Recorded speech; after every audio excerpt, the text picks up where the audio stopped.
Viewers, എല്ലാവർക്കും ദിജോസ് വേൾഡിൻ്റെ പുതിയൊരു വീഡിയോയിലേക്ക് സ്വാഗതം. ഇന്നത്തെ വീഡിയോയുടെ തംബ്നെയിൽ കണ്ടപ്പോൾ തന്നെ നിങ്ങൾക്ക് എല്ലാവർക്കും മനസ്സിലായിട്ടുണ്ടാകും, ഒരു സക്സസ് സ്റ്റോറിയാണ് കേട്ടോ ഇന്നത്തെ വീഡിയോയിൽ ഷെയർ ചെയ്യുന്നത്.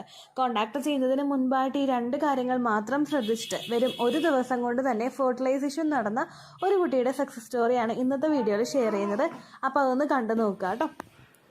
ഫിസിക്കൽ കോണ്ടാക്ട് ചെയ്യുന്നതിന് മുൻപ് ഭാര്യ ഭർത്താക്കന്മാർ ഈ രണ്ട് കാര്യങ്ങൾ മസ്റ്റായിട്ട് ശ്രദ്ധിച്ചു കഴിഞ്ഞ് കഴിഞ്ഞാൽ നിങ്ങൾക്ക് എളുപ്പത്തിൽ പ്രഗ്നന്റ് ആകാനായിട്ട് സാധിക്കും. ഇവിടെ എളുപ്പത്തിൽ പ്രഗ്നന്റ് ആകാൻ സാധിക്കുന്നത് ആ ഫിസിക്കൽ കോണ്ടാക്ട് ചെയ്യുന്ന സമയത്ത് ഈ രണ്ട് കാര്യങ്ങൾ ശ്രദ്ധിക്കുമ്പോഴേക്കും ഹെൽത്തി ആയിട്ടുള്ള സെമന്റെ പ്രൊഡക്ഷൻ അവിടെ നടക്കുന്നു. ഹെൽത്തി ആയിട്ടുള്ള സെമൻ നമുക്ക് അവിടെ ജനറേറ്റ് ആയി കിട്ടുന്നുണ്ടെങ്കിൽ അതിനോടനുബന്ധിച്ച് നമുക്ക് എളുപ്പത്തിൽ ഫെർട്ടിലൈസേഷൻ നടക്കാൻ വേണ്ടിയിട്ട് അത് സഹായിക്കുന്നു. ആരോഗ്യമുള്ള ഒരു സ്പേമിന് ശരീരത്തിലുള്ള ഒബ്സ്റ്റക്കിൾസിനെ എല്ലാം ഫേസ് ചെയ്തിട്ട് എഗ്ഗ് വരുന്നത് വരെ വെയിറ്റ് ചെയ്ത് നിൽക്കാനും എഗ്ഗുമായിട്ട് എളുപ്പത്തിൽ ജോയിൻ ചെയ്യാനുമായിട്ടുള്ള ഒരു കപ്പാസിറ്റി ഉണ്ടാകും. അതൊന്നും ഉണ്ടാക്കിയെടുക്കാൻ വേണ്ടിയിട്ട് ഈ രണ്ട് കാര്യങ്ങൾ ഫോളോ ചെയ്യുന്നത് നിങ്ങളെ സഹായിക്കുന്നു. അപ്പൊ അതെന്തൊക്കെയാണെന്ന് നമുക്ക് നോക്കാം. വീഡിയോ നമുക്ക് സ്റ്റാർട്ട് ചെയ്യാം.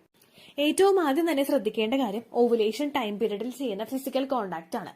ഓവുലേഷൻ ടൈം പീരീഡിൽ നമ്മൾ ഫിസിക്കൽ കോണ്ടാക്ട് ചെയ്യുമ്പോഴേക്കും ആ ഫെർട്ടൈൽ ടൈം പീരീഡ് എന്ന് പറയുന്നത് ഒരു സ്ത്രീക്ക് എപ്പോഴാണോ അവളുടെ ഓവുലേഷൻ നടക്കുന്നത് അതിനേക്കാളും ഒരു 3 ദിവസം അല്ലെങ്കിൽ ഒരു 4 ദിവസം മുൻപും ദെൻ എക്സാക്ട് ആ ഒരു ഓവുലേഷൻ ഡേറ്റ് ദെൻ ഓവുലേഷൻ കഴിഞ്ഞിട്ടുള്ള 2 ദിവസവും കൂടിയായിരിക്കും ഒരു സ്ത്രീ പ്രഗ്നന്റ് ആകാൻ ഏറ്റവും കൂടുതൽ സാധ്യതയുള്ള സമയം. ഈ സമയത്താണ് സ്ത്രീ ശരീരത്തിൽ നിന്നും അണ്ഡം പുറത്തേക്ക് വരുന്നത്. ഈ സമയത്ത് ഫിസിക്കൽ കോണ്ടാക്ട് ചെയ്യാൻ നിൽക്കുമ്പോഴേക്കും ഏറ്റവും കൂടുതൽ ഹെൽത്തി ആയിട്ടുള്ളതും ഏറ്റവും കൂടുതൽ ക്വാളിറ്റി ഉള്ള ഒരു സെമനും നമുക്ക് ആ ഒരു സമയത്ത് ഉണ്ടാകേണ്ടത് ഉറപ്പായിട്ടുള്ള ഒരു കാര്യമാണ്. അത് ഉണ്ടാക്കിയെടുക്കാൻ വേണ്ടിയിട്ട് ഫിസിക്കൽ കോണ്ടാക്ട് ചെയ്യുന്ന സമയത്ത് നിങ്ങൾ മോർണിംഗിൽ, അതായത് ഏർലി മോർണിംഗിൽ നിങ്ങൾ ഫിസിക്കൽ കോണ്ടാക്ട് ചെയ്യാനായിട്ട് ശ്രദ്ധിക്കുക. അങ്ങനെ ചെയ്യാൻ വേണ്ടിയിട്ട് നിങ്ങൾ ഏർലി മോർണിംഗിൽ ഫിസിക്കൽ കോണ്ടാക്ട് ചെയ്യാനായിട്ട് ശ്രദ്ധിക്കുക.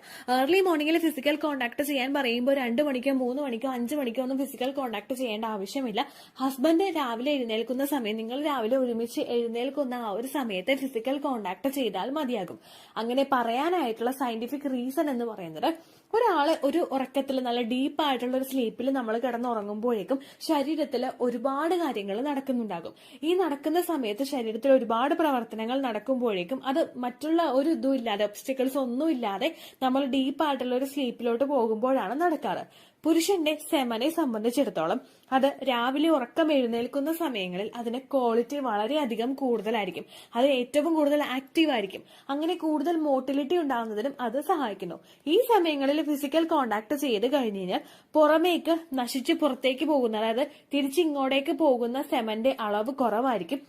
അതുപോലെ തന്നെ ശരീരത്തിൽ ഉണ്ടാകുന്ന മറ്റുള്ള തടസ്സങ്ങളെയൊക്കെ അതിജീവിച്ച് മുൻപോട്ടേക്ക് പോയി എഗ്ഗ് വരുന്ന ദിവസം വരെ പിടിച്ചു നിൽക്കാൻ വേണ്ടിയിട്ടുള്ള ഒരു കപ്പാസിറ്റി അത്തരത്തിലുള്ള സെമന് ഉണ്ടാകും. അതിനുശേഷമല്ലാത്ത സമയങ്ങളിൽ ഫിസിക്കൽ കോണ്ടാക്ട് ചെയ്യുമ്പോഴും പ്രഗ്നന്റ് ആകുന്ന ഒരുപാട് സ്ത്രീകളുണ്ട്. പക്ഷെ ആ സമയത്ത് ചെയ്യാനായിട്ട് പറയുന്ന കാരണം എന്താണെന്ന് വെച്ച് കഴിഞ്ഞാൽ, നമ്മളൊരു ജോലിക്ക് പോയിട്ട് തിരിച്ചു വരുമ്പോഴേക്കും അതിൻ്റെതായിട്ടുള്ള സ്ട്രെസ് ഉണ്ടാകും, ടെൻഷൻ ഉണ്ടാകും. നമ്മളൊരു എന്താ പറയാ, ഒരു കെമിക്കൽസ് ഒക്കെ ഉള്ള അല്ലെങ്കിൽ ടോക്സിക് ആയിട്ടുള്ള എൻവയോൺമെന്റിലോട്ട് നമ്മൾ പോകും. ആ സമയത്ത് നമ്മൾ ഒരുപാട് കാര്യങ്ങൾ, ഇപ്പോൾ പൊല്യൂഷൻ ഉണ്ട് നമുക്ക് ചുറ്റും, നമ്മുടെ ഭക്ഷണ രീതികളിൽ വരുന്ന വ്യത്യാസമുണ്ട്.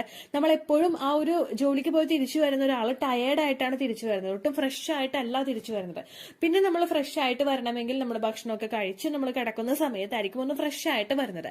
അത്രയും സമയം വരെ നമ്മൾ നിൽക്കുമ്പോഴേക്കും രാവിലെ ചെയ്തിട്ടുള്ള ഒരുപാട് കാര്യങ്ങളുടെ ചിലപ്പോൾ ഒരു ടെൻഷനോ സ്ട്രെസ്സോ അല്ലെങ്കിൽ വേറെ എന്തെങ്കിലുമൊക്കെ കാര്യങ്ങൾ നമ്മുടെ മൈൻഡിലുണ്ടാകാം. ചിലപ്പോൾ ഓവുലേഷൻ സമയത്ത് ഫിസിക്കൽ കോണ്ടാക്ട് ചെയ്യണമല്ലോ എന്ന് വിചാരിച്ചിട്ട് നമ്മൾ ഫിസിക്കൽ കോണ്ടാക്ട് ചെയ്യാനായിട്ടും വില്ലിങ് ആകാം.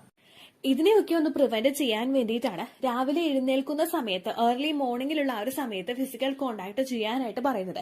എൻവയോൺമെന്റ് ഭയങ്കര പ്ലസന്റ് ആയിരിക്കും. അതുപോലെ തന്നെ പുരുഷനും ആ ഒരു ഫുൾ ആക്റ്റീവ് ആയിട്ടുള്ള ഒരു മൂഡിലാണ് എഴുന്നേറ്റ് വരുന്നത്. അങ്ങനെയുള്ള സമയത്ത് സെമന്റെ ക്വാളിറ്റിയും അതിനനുസരിച്ച് ഒരുപാട് ഉണ്ടാവും കേട്ടോ. അപ്പോൾ നിങ്ങൾ ആ ഒരു സമയത്ത് ഫിസിക്കൽ കോണ്ടാക്ട് ചെയ്യാനായിട്ട് ശ്രദ്ധിക്കുക. മറ്റുള്ള സമയങ്ങളിൽ, അതായത് ഫെർട്ടൈൽ ടൈം പീരീഡിൽ വേറെ ഏതെങ്കിലും ദിവസമൊക്കെ നിങ്ങൾക്ക് ഇഷ്ടമുള്ള സമയത്ത് നിങ്ങൾ ഫിസിക്കൽ കോണ്ടാക്ട് ചെയ്യാവുന്നതാണ്. എത്ര തവണ വേണമെങ്കിലും നിങ്ങൾക്ക് നിങ്ങളുടെ ആരോഗ്യത്തിനും ഇഷ്ടത്തിനും അനുസരിച്ച് ഫിസിക്കൽ കോണ്ടാക്ട് ചെയ്യാവുന്നതാണ്. പക്ഷേ എക്സാക്ട് ആ ഒരു ഓവുലേഷൻ നടക്കുന്ന ദിവസമെങ്കിലും ഈ ഒരു കാര്യം നിങ്ങൾ ശ്രദ്ധിക്കുന്നത് പ്രഗ്നന്റ് ആകാൻ വേണ്ടിയിട്ടുള്ള സാധ്യത ഇരട്ടിയാക്കുന്നു എന്ന് പഠനങ്ങൾ സൂചിപ്പിക്കുന്നുണ്ട് കേട്ടോ. അടുത്തതായിട്ട് നിങ്ങൾ ശ്രദ്ധിക്കേണ്ട കാര്യം, ഫിസിക്കൽ കോണ്ടാക്ട് ചെയ്യുന്നതിനും ഒരു 3 മണിക്കൂർ മുമ്പ് നിങ്ങളും ഹസ്ബൻഡും ഉണക്കമുന്തിരി വെള്ളത്തിലിട്ട് കുടിക്കാനായിട്ട് ശ്രദ്ധിക്കുക. നമ്മളിപ്പോൾ ഫിസിക്കൽ കോണ്ടാക്ട് ചെയ്യുന്നത് മോർണിംഗ് ടൈമിലാണെങ്കിൽ ഈ ഒരു കാര്യം പോസിബിൾ അല്ല. പക്ഷെ മറ്റുള്ള സമയങ്ങളിൽ നിങ്ങൾ ഫിസിക്കൽ കോണ്ടാക്ട് ചെയ്യുമ്പോഴേക്കും അതിന് മുൻപായിട്ട് ഉണക്കമുന്തിരി വെള്ളത്തിലിട്ട് വെച്ചിട്ട് അത് കുതിർത്തിയെടുത്തതിന് ശേഷം ആ കുതിർന്ന വെള്ളവും ഉണക്കമുന്തിരിയും കുടിക്കാൻ ശ്രദ്ധിക്കുന്നത് പ്രത്യേകം നല്ലൊരു ബെനിഫിറ്റ് നിങ്ങൾക്ക് കൊണ്ടുവന്ന് തരുന്നു കേട്ടോ. എങ്ങനെയാണെന്ന് വെച്ച് കഴിഞ്ഞാൽ ഉണക്കമുന്തിരിയിൽ ഒരുപാട് കണ്ടന്റ്സ് അടങ്ങിയിട്ടുണ്ട്. Iron, protein, calcium, antioxidants, potassium, fibre, amino acid, sodium, അങ്ങനെ നമുക്ക് എണ്ണിയാൽ തീരാത്ത അത്ര ഗുണങ്ങൾ ഇതിൽ അടങ്ങിയിട്ടുണ്ട്. സ്ത്രീകൾ ഈ ഒരു സമയത്ത് ഇത് എടുക്കുന്നതിന്റെ ഭാഗമായിട്ട് അതിലുള്ള എല്ലാർജിനിൻ നിങ്ങൾക്ക് ഓവറീസിലോട്ടും യൂട്രസിലോട്ടും ബ്ലഡ് സർക്കുലേഷൻ കൂട്ടുന്നതിന് വേണ്ടിയിട്ട് സഹായിക്കുന്നു. അത് മാത്രമല്ല ഹോർമോണുകളുടെ പ്രവർത്തനം കൃത്യമായിട്ട് നടക്കുന്നതിനും ഇത് സഹായിക്കുന്നുണ്ട്. അതുപോലെ നമുക്ക് ആ ഒരു സമയത്തുള്ള നമ്മുടെ ഇമ്മ്യൂണിറ്റി ബൂസ്റ്റ് ചെയ്യുന്നതിനും നമ്മുടെ ഡൈജഷൻ കൃത്യമായിട്ട് നടക്കുന്നതിനും ഒക്കെ ഈ ഒരു ഉണക്കമുന്തിരി വെള്ളത്തിലിട്ട് കുടിക്കുന്നത് നിങ്ങളെ ഒരുപാട് സഹായിക്കുന്നു. അത് മാത്രമല്ല പുരുഷന്മാർക്ക് ഒരു 3 മണിക്കൂർ മുൻപ് ഇത് കൊടുക്കാൻ പറഞ്ഞതിന് കാരണം എന്താണെന്ന് വെച്ച് കഴിഞ്ഞാൽ പുരുഷന്മാർക്ക് അവരുടെ സെമന്റെ ക്വാളിറ്റി ഇൻക്രീസ് ചെയ്യാൻ വേണ്ടിയിട്ട് ഇത് സഹായിക്കുന്നു. ഇതിലടങ്ങിയിട്ടുള്ള ന്യൂട്രിയൻസ് മൂലം സെക്സ് ചെയ്യുന്നതിന് 2-3 അവേഴ്സ് മുമ്പ് ഇത് എടുക്കുകയാണെങ്കിൽ നിങ്ങളുടെ സെക്സിലെ പെർഫോമൻസ് ഇത് ഇൻക്രീസ് ചെയ്യാനായിട്ട് സാധിക്കുന്നു. ഫിസിക്കൽ കോണ്ടാക്ട് ചെയ്യുന്ന സമയത്ത് നമ്മുടെ സെക്ഷൽ പെർഫോമൻസ് ഓവുലേഷന് വേണ്ടിയിട്ടല്ല നിങ്ങൾ പ്രിപ്പയർ ചെയ്യുന്നത്, അല്ലെങ്കിൽ ഓവുലേഷൻ ടൈം എക്സ്പ്ലോർ ചെയ്യാൻ വേണ്ടിയിട്ടല്ല നിങ്ങൾ ട്രൈ ചെയ്യുന്നത് എന്നുള്ളൊരു മൈൻഡ് തോട്ട് നിങ്ങൾക്ക് വന്ന് നിങ്ങൾ കൂടുതൽ ആ പെർഫോമൻസിൽ ആക്റ്റീവായിട്ട് ഇരുന്ന് കഴിഞ്ഞാൽ 2 തരത്തിൽ നമുക്ക് ആ ഗുണങ്ങൾ ഉണ്ടാകും. ഒന്ന്, പുരുഷന്മാർക്ക് സെക്ഷുവലി ആക്റ്റീവ് ആയിട്ടിരിക്കുമ്പോഴേക്കും അവർക്ക് അത്രമാത്രം സ്ത്രീയെ സാറ്റിസ്ഫൈഡ് ആക്കാനായിട്ട് സാധിക്കുന്നു. അത് മാത്രമല്ല ഇജാക്കുലേഷൻ നല്ല ക്വാണ്ടിറ്റിയിൽ ഉണ്ടാവുന്നതിനും ക്വാളിറ്റിയുള്ള സെമൻ പുറത്തേക്ക് വരുന്നതിനും അത് സഹായിക്കുന്നു. ഇനി സ്ത്രീകൾക്കുണ്ടാവുന്ന ബെനിഫിറ്റ് എന്ന് പറയുന്നത് ആ ഒരു പെർഫോമൻസ് പുരുഷന്റെ കൂടുമ്പോഴും അതുപോലെ തന്നെ ഈ ഒരു ഉണക്കമുന്തിരി വെള്ളം നമ്മൾ ട്രൈ ചെയ്യുമ്പോൾ സ്ത്രീകൾക്കും പെർഫോമൻസ് കൂടുന്നതിന്റെ ഭാഗമായിട്ട് സ്ത്രീകൾക്ക് ഓർഗാസം പെട്ടെന്ന് തന്നെ ഡെവലപ്പ് ആകുന്നതിന് അത് സഹായിക്കുന്നു. അത് മാത്രമല്ല സ്ത്രീകളിൽ ഫിസിക്കൽ കോണ്ടാക്ട് ചെയ്യുന്ന സമയത്തുണ്ടാകുന്ന ലൂബ്രിക്കേഷൻ അടങ്ങിയിട്ടുള്ള ഡിസ്ചാർജ് കൂടുതലായിട്ടുണ്ടാകുന്നതിന് വേണ്ടിയിട്ട് അത് ഹെൽപ്പ് ചെയ്യുന്നു. ലൂബ്രിക്കന്റ് ആയിട്ടുള്ള ഡിസ്ചാർജ് കൂടുതലായിട്ട് എത്തിക്കഴിഞ്ഞാൽ ഫിസിക്കൽ കോണ്ടാക്ട് ചെയ്യുന്ന ആ ഒരു പ്രോസസ്സ് ഒരുപാട് എൻജോയബിൾ ആവുകയും അത് മാത്രമല്ല സ്ത്രീ ശരീരത്തിലോട്ട് എത്തുന്ന പുരുഷന്റെ സ്പേമിന് ഒരുപാട് ഒബ്സ്റ്റക്കിൾസ് ഒന്നും ഇല്ലാതെ, അതായത് നല്ലൊരു എൻവയോൺമെന്റ് അവിടെ ഉണ്ടാക്കി കൊടുക്കുന്നതിന് ഇത് സഹായിക്കുന്നു. ഫിസിക്കൽ കോണ്ടാക്ട് ചെയ്യുന്ന സമയത്ത് ഓർഗാസത്തോടുകൂടിയും ഫോർപ്ലേയോടുകൂടിയും ഫിസിക്കൽ കോണ്ടാക്ട് ചെയ്യുമ്പോഴേക്കും അതിന്റെ ഭാഗമായിട്ട് നമ്മുടെ സെർവിക്സും അതുപോലെ തന്നെ അതിന് ചുറ്റുമുള്ള മസിൽസും ഒക്കെ ഒന്ന് ഡൈല്യൂട്ട് ചെയ്യുന്നതിനും ഈ ഒരു വികാസം അവിടെ ഉണ്ടാകുന്നതിന്റെ ഭാഗമായിട്ട് ഒരുപാട് സെമന് അകത്തേക്ക് പ്രവേശിച്ചു പോകാനായിട്ടുള്ള ഒരു പാത്ത് ഉണ്ടാക്കി കൊടുക്കാനായിട്ട് അത് സാധിക്കുന്നു. അപ്പോൾ ഈ 2 ടിപ്സും ഫിസിക്കൽ കോണ്ടാക്ട് ചെയ്യുന്നതിന് മുൻപ് നിങ്ങൾ ശ്രദ്ധിക്കേണ്ടതാണ്. നിങ്ങൾ ഫോളോ ചെയ്യാനായിട്ട് പ്രത്യേകം ശ്രദ്ധിക്കുക കേട്ടോ. നിങ്ങളിപ്പോൾ ഈവനിങ് സമയത്ത് അല്ലെങ്കിൽ നൈറ്റ് ഉറങ്ങുന്ന സമയത്തൊക്കെയാണ് ഫിസിക്കൽ കോണ്ടാക്ട് ചെയ്യുന്നതെങ്കിൽ നിങ്ങൾ ഉണക്കമുന്തിരി എടുത്ത് കുതിർത്താനായിട്ട്, ഇപ്പോൾ ജോലി കഴിഞ്ഞ് വരുന്നവരാണെങ്കിൽ ഒരു ജോലി കഴിഞ്ഞ് വന്ന് ഉടനെ തന്നെ ഉണക്കമുന്തിരി എടുത്ത് നിങ്ങൾ കുതിർത്താനായിട്ട് വെക്കുക. അതിനുശേഷം നിങ്ങൾ ഭക്ഷണം കഴിക്കുന്നത് എപ്പോഴാണോ അതിനേക്കാളും മുൻപ് നിങ്ങൾ ഉണക്കമുന്തിരി വെള്ളം കുടിക്കുക കേട്ടോ. അപ്പൊ ഏകദേശം ആ ഒരു ടൈം ഗ്യാപ്പ് കൃത്യമായിട്ട് വരുന്നതാണ്. ഒരു 2-3 അവേഴ്സ് മുൻപെങ്കിലും നിങ്ങൾ എടുക്കുന്നത് നല്ലതായിരിക്കും. അതുപോലെ തന്നെ ഇപ്പോൾ ഏർലി മോർണിംഗിൽ നിങ്ങൾ ഫിസിക്കൽ കോണ്ടാക്ട് ചെയ്യുമ്പോഴേക്കും ആ സമയത്ത് ഉടനെ തന്നെ എഴുന്നേൽപ്പിച്ച് നമുക്ക് ഈ ഒരു പ്രോസസ്സൊക്കെ നമ്മൾ പറയാൻ കൊടുത്തു കഴിഞ്ഞാൽ ചിലപ്പോൾ അവർക്ക് ഇൻട്രസ്റ്റ് ഉണ്ടായിക്കൊള്ളണമെന്നില്ല. അപ്പോൾ ഒരു ഇഷ്ടമില്ലാത്ത രീതിക്ക് നമ്മൾ പെർഫോം ചെയ്യുന്നത് പോലെ ഇരിക്കും കേട്ടോ. അപ്പൊ ഈ 2 കാര്യങ്ങളും നിങ്ങൾ പ്രത്യേകം ശ്രദ്ധിക്കുക. ഉണക്കമുന്തിരി എടുക്കുമ്പോഴേക്കും ഒരുപാട് ഉണക്കമുന്തിരി ഒന്നും നമ്മൾ എടുക്കേണ്ട ആവശ്യമില്ല. 3, 4, 5 മാക്സിമം അത്ര എടുത്താൽ മതി. 2 പേരും അത്ര തന്നെ എടുക്കണമെന്നുള്ളതുകൊണ്ട് ടോട്ടലി 10 എണ്ണം എടുത്താൽ മതിയാവും കേട്ടോ. ഇത്രയേ ഉള്ളൂ വീഡിയോ.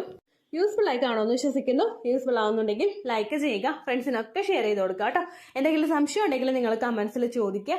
പണ്ടത്തെ വീഡിയോയ്ക്ക് കമന്റ്സ് ഇടുന്നവർക്ക് റിപ്ലൈ ലഭിക്കുന്നില്ലെങ്കിൽ ലേറ്റസ്റ്റ് ആയിട്ട് ഞാൻ ഏത് വീഡിയോ ആണോ അപ്ലോഡ് ചെയ്യുന്നത് അതിന് താഴെ കമന്റ് ഒന്ന് കോപ്പി പേസ്റ്റ് ചെയ്യാനായിട്ട് ശ്രദ്ധിക്കുക കേട്ടോ. അതുപോലെ ഓവുലേഷൻ ഡേറ്റ് കാൽക്കുലേറ്റ് ചെയ്ത് തരാനായിട്ട് റിക്വസ്റ്റ് ചെയ്യുന്ന ആളുകൾ എത്രയാണോ സൈക്കിൾ ലെങ്ത് അത് മെൻഷൻ ചെയ്യാനായിട്ട് ശ്രദ്ധിക്കുക. സൈക്കിൾ ലെങ്ത് എന്നതുകൊണ്ട് ഉദ്ദേശിച്ചത് ഓരോ മാസവും എത്ര ദിവസം കൂടുമ്പോഴാണോ ബ്ലീഡിങ് വരുന്നത് അതാണ് സൈക്കിൾ ലെങ്ത്. കഴിഞ്ഞ മാസം ഒരു 8-ാം തീയതിയാണ് ബ്ലീഡിംഗ് ആയതെങ്കിൽ ഈ മാസം 6-ാം തീയതിയാണ് ബ്ലീഡിംഗ് ആയതെങ്കിൽ കഴിഞ്ഞ മാസം 8-ാം തീയതി മുതൽ ഈ മാസം 6-ാം തീയതി വരെ എത്ര ദിവസമുണ്ടോ അത് കാലണ്ടറിൽ എണ്ണി തിട്ടപ്പെടുന്നതാണ് നിങ്ങളുടെ സൈക്കിൾ ലെങ്ത്. സൈക്കിൾ ലെങ്ത് നമ്മൾ കൃത്യമായിട്ട് കാൽക്കുലേറ്റ് ചെയ്യുകയാണെങ്കിൽ ഓവുലേഷൻ ഡേറ്റ് എളുപ്പത്തിൽ കണ്ടുപിടിക്കാൻ വേണ്ടിയിട്ട് ഒരുപാട് ആപ്ലിക്കേഷൻസും ഒരുപാട് ഓൺലൈൻ ആയിട്ടുള്ള വെബ്സൈറ്റുകളും ഇന്ന് നമുക്ക് അവൈലബിൾ ആണ്. പ്ലേ സ്റ്റോറിൽ പോയിട്ട് ഓൺലൈൻ ഓവുലേഷൻ ട്രാക്കർ എന്ന് ടൈപ്പ് ചെയ്ത് കഴിഞ്ഞാൽ നിങ്ങൾക്ക് അതുമായിട്ട് ബന്ധപ്പെട്ടിട്ടുള്ള ആപ്ലിക്കേഷൻസ് കിട്ടും. അത് പറ്റുന്നില്ല എങ്കിൽ ഗൂഗിളിൽ പോയിട്ട് ഓൺലൈൻ ഓവുലേഷൻ കാൽക്കുലേറ്റർ എന്ന് ടൈപ്പ് ചെയ്ത് കഴിഞ്ഞാൽ അതുമായിട്ട് ബന്ധപ്പെട്ടിട്ടുള്ള വെബ്സൈറ്റുകൾ നിങ്ങൾക്ക് കിട്ടും. അതിൽ നിങ്ങളുടെ ലാസ്റ്റ് മന്തിലെ മെൻസ്ട്രേഷന്റെ ഡേറ്റും ഒപ്പം ഞാൻ ഈ പറഞ്ഞ രീതിക്ക് നിങ്ങൾ കാൽക്കുലേറ്റ് ചെയ്യുന്ന സൈക്കിൾ ലെങ്ത്തും എൻ്റർ ചെയ്ത് കൊടുക്കുകയാണെങ്കിൽ നിങ്ങൾക്ക് കൃത്യമായിട്ട് ഓവുലേഷൻ ഡേറ്റ് കണ്ടുപിടിക്കാനായിട്ട് സാധിക്കും. ഫെർട്ടൈൽ ടൈം പീരീഡും നിങ്ങൾക്ക് കിട്ടും. അതായത് എത്ര ദിവസം മുതൽ കോണ്ടാക്ട് ചെയ്ത് തുടങ്ങിക്കഴിഞ്ഞാൽ നിങ്ങൾ പ്രഗ്നന്റ് ആകും എന്നുള്ളൊരു ഡേറ്റും നിങ്ങൾക്ക് പ്രോപ്പറായിട്ട് കിട്ടും കേട്ടോ.